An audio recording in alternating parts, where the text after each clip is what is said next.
Today, I am explaining the process that I went through to create several Star Wars helmets. First, I started off with 3D printing the helmets from a model that I found on Thingiverse. First, I had to cut the models up so that they would fit on my print bed on my 3D printer. Once I finished that, I started the prints. It took me around 20 hours for each helmet, and for the Endor helmet it took me around 15. Once the prints were done, once they were finished 3D printing, I took the raw 3D prints off the printer and I started to combine the raw prints together using duct tape to form the helmet. Once the helmet is assembled using duct tape, I used a soldering iron to weld the 3D prints to each other so that they will stick together and they won't break.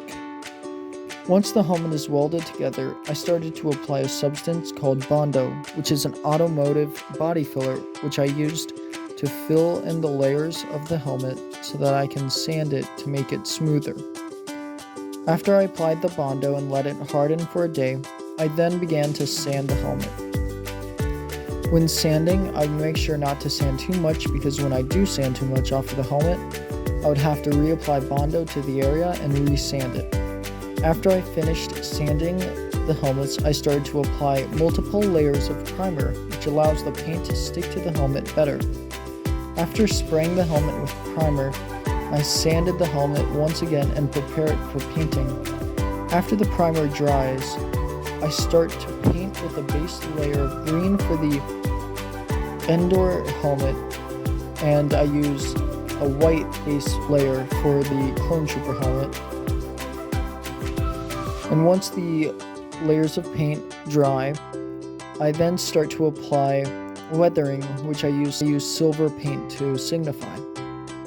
After I apply silver damage, once I added the small details, I needed to apply a mesh liner for the mouthpiece so that you won't see my mouth through it. I started with cutting out the size of the mesh I needed and used a special type of modeling putty to keep the mesh firmly inside of the helmet.